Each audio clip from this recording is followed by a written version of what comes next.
Welcome back to another episode of the Divorce and Separation Coach podcast. Today, we're going to be talking about financing your divorce.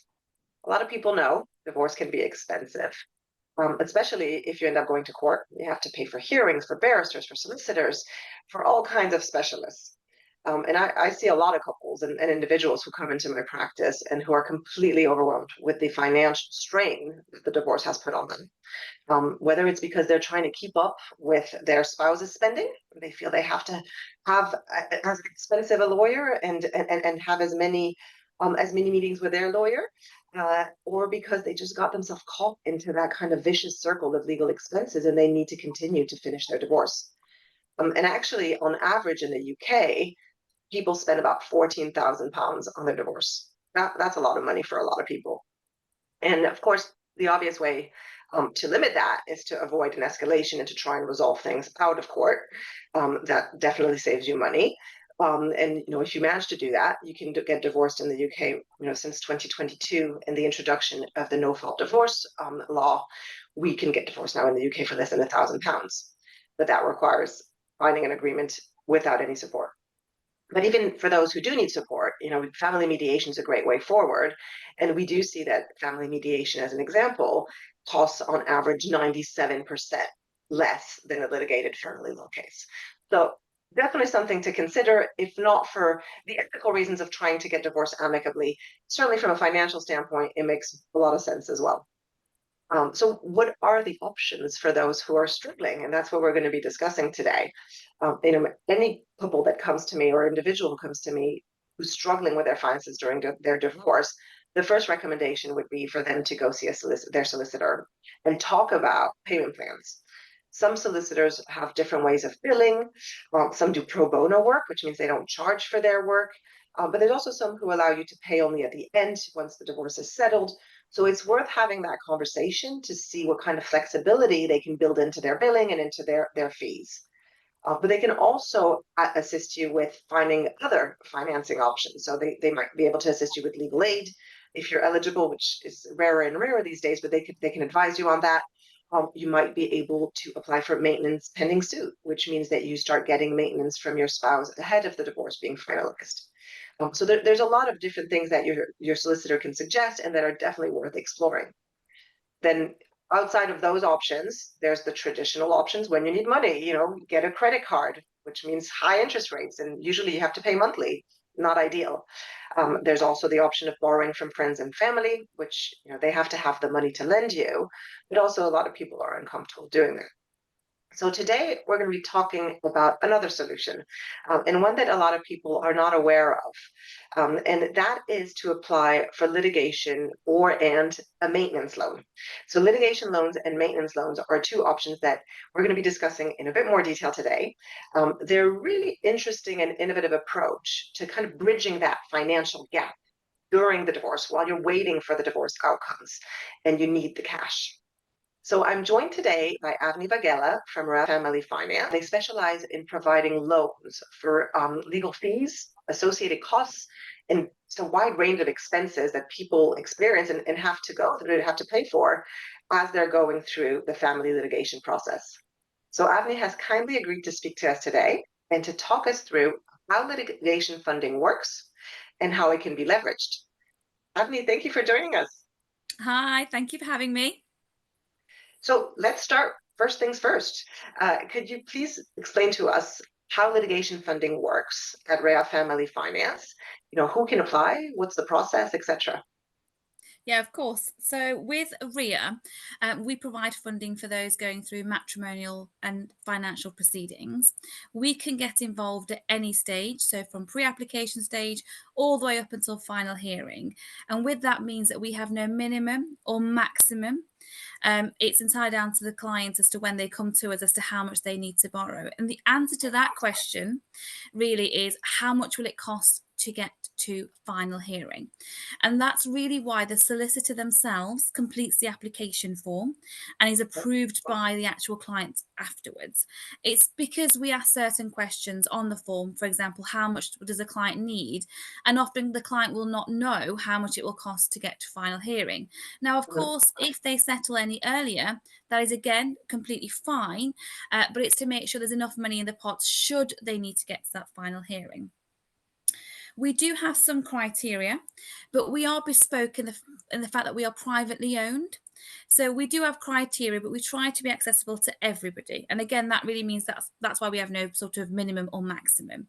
So Yeah. our criteria is that the client needs to be aged between 21 and 75, Okay.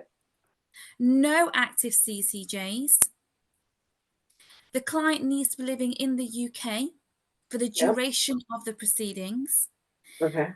And for Ria, the property, the matrimonial home, needs to be sold as part of the matrimonial proceedings, because where the way payment is made is not on a monthly basis, like you've mentioned, the traditional sort of credit card situation.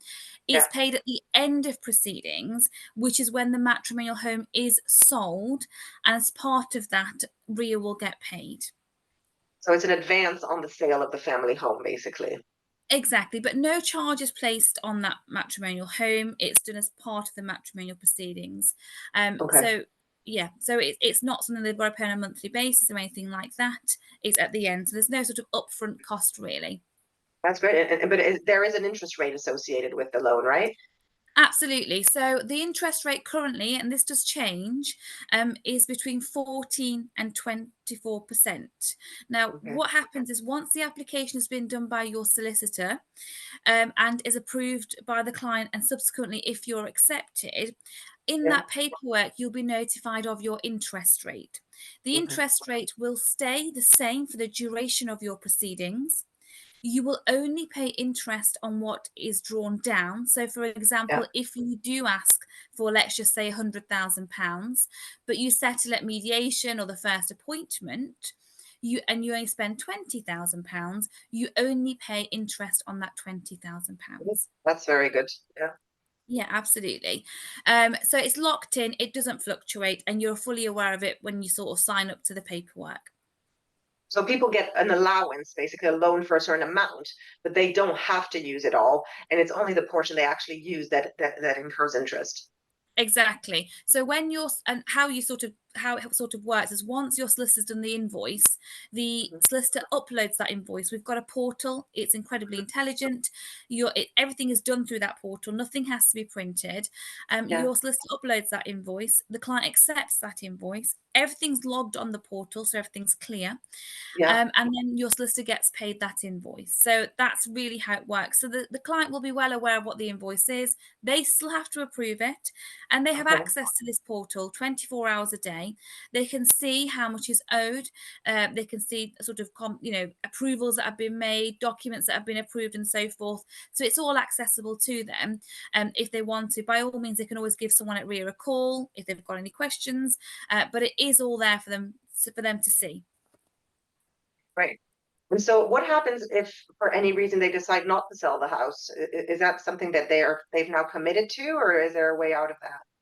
Well, to be honest, I think when the solicitor does the application, at that point, the solicitor will be aware of what the situation is anyway. So Okay. if at the offset there's transfer conversations, Hmm. or measure order conversations, then RIA won't be suitable. So Yeah. it's making sure from the offset, and that's really again why the solicitor does do the application, because they will have knowledge about what potentially will happen to this case, or what potentially the client is seeking, and whether that's realistic. Yeah. Okay. And so you said there was no maximum amount, but surely the loan must be capped to the value of that house, or can it go Yeah. beyond? Yes, there's no maximum request, but Hmm. obviously that we have a loan to value ratio as well, which the underwriters work on. So it'll all depend on how much the property is worth, and Yeah. obviously their 50% share of it, and that's the equity.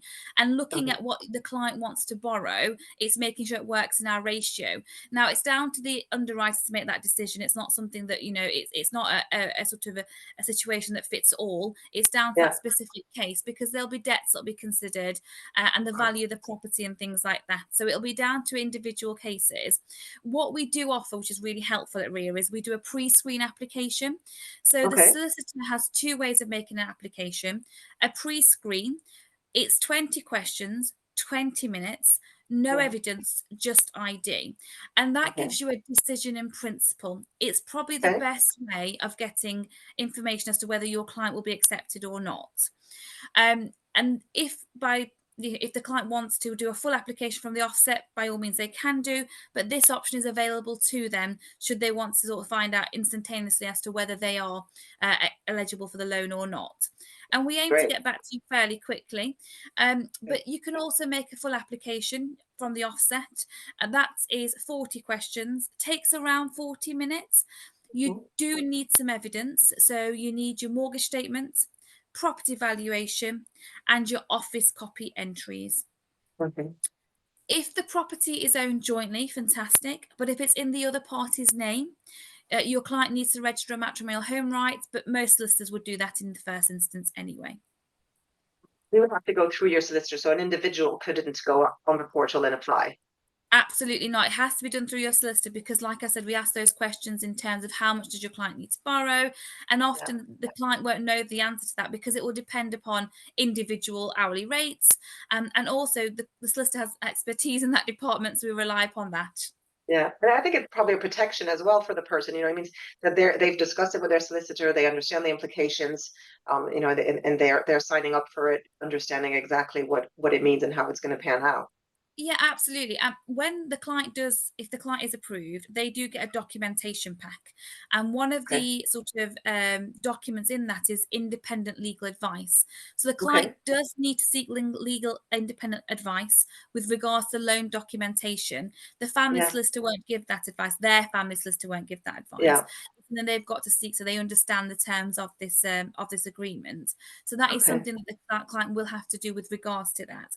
Um, Okay. but the portal, the solicitor, it's because we need sort of information from the solicitor based upon their expertise. That's really why the solicitor does it in the first instance. Of course, the client looks at it, makes any amendments, so they can do that on the portal, and then once it's accepted, it's obviously their application. Yeah. And what if they need to borrow more? Do they have to apply again, or is there a way of increasing the loan amount? Yep, so there is a button on our portal which allows the solicitor to make an increment. So they simply press that Okay. button and explain why. As long as the loan to value ratios work, our underwriter will consider it. But yeah, there is because we know there's no unicorn divorce. Things Yeah. happen. Hidden things happen all the time. So there is an option for that as well. Our loans are also for 12 months because we have to put an end date. But the Okay. solicitor is able to extend that period. And again, there's a button on our portal which allows the solicitor to do that and simply explaining, the first appointment took so many months to get in, or we thought we'd settle, but we now have to apply to court. That's the information they need to put in. Yeah. So yeah, there is also that as well. Yeah, that makes sense because a lot of divorces do take more than 12 months. I think it's 14 months on Absolutely. average, so that makes a lot of sense. Absolutely. Yeah. So what about loans to just for living expenses? Because of course there's all the legal fees, but there's a lot of other expenses that come up, especially if the family has already moved, into two different houses, there's two rents to pay, or two mortgages to pay. How do you cover that? And do you guys offer some kind of support to help people with those kind of expenses? Yeah, so when it comes to our loans, if you've got a financial loan with us, you can also make an application for a maintenance loan, which is what you're Okay. talking about. Yeah. It's something the client does. So on their side of the portal, they have a button which allows them to make that application. Okay. And then it's the application process akin to what I've spoken to you about, but it's done purely by the client.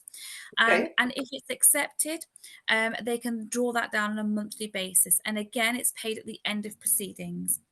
Okay. And it's The also only based on the value of the house, on the idea of them selling the house, right? Exactly. It's the same principle. And it's making sure there's enough in that pot. So if there is, they'll obviously get that loan facility as well. They can draw Okay. that down on a monthly basis. The Okay. difference is the interest rate with regards to that at present, and interest rates do change. At Yeah. present is 24%. Okay. So it's slightly higher than it would be for the legal fees funding. Exactly. Well, it's Yeah. the top end. It's the Yeah, the high top end. end. Yeah, Exactly. Yeah. exactly. So it's fixed at 24%. And this option, just to clarify, you said it quite clearly, but I just want to make sure that everyone understands. This option is only available if you already have a litigation funding loan, right? Exactly. If you've already got your matrimonial finance loan with RIA, we can Okay. also help with sort of like if you've got any satellite proceedings as well. So if you have got a loan with us and you do have a Children Act application, a non-molestation order, a occupation order, anything like that, again, Yeah. we can look at funding those satellite proceedings too. But you do need to have the matrimonial finance loan with RIA first and foremost. The matrimonial finance loan, would it cover things like a financial advisor or a mortgage, a broker, real estate agents, those kind of other professions that you might want to pull in during your divorce? As long as it's part of the actual process, Yeah. it would be considered disbursement. So absolutely. So mediator as well, family mediator as well. Absolutely. Yeah, yeah, yeah. That's great. Okay, so it's not just your lawyer; it's No, the it's associated any sort cost. of ADR that you would potentially need to do to settle the case. Absolutely. It Yeah. would be considered disbursement, yes. What we Perfect. don't do is Yeah. Talata and Schedule 1. That's what we don't do. Okay. So that's great to understand. Great. So what I'd love to do is ask you the question I ask at the end of every podcast.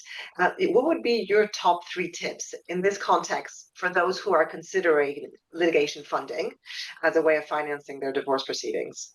I'd say speak to the provider, try and make contact with them, the Yeah. client themselves. So we always like to say that we deal with mainly solicitors because they do the application, but it's always really important for clients themselves to contact us directly.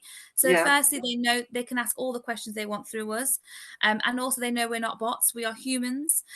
So we want to sort of be there for them. We already know they're going through a troubled time as it is most of the time, so it's nice for them to know that we're human. Yeah. Number two, obviously look at all interest rates, make sure it's the right thing that you want to enter into because it's a document, Yeah. and you need to sort of see it through. And number three, make sure you've probably looked at all other avenues before you explore this option because obviously it is a loan and the client needs to be aware of that. Yeah. So all the options I mentioned up front, it's worth exploring everything before making a decision so that you're making an informed decision as to which option is the best for you, really. Exactly that. Well, that sounds like great advice. Thank you so much, Avni. I really appreciate you joining us today. It's been really interesting hearing more about litigation funding, and I'm sure there's a lot of people out there who didn't know much about it. And so now, hopefully, they've got a better understanding and they know that they can reach out to you or to anyone else on the team at RIA Family Finance. Now, I'll put the contact information in the podcast notes so people have your contact information. Thank you so much, Avni. Thank you very much for having me on.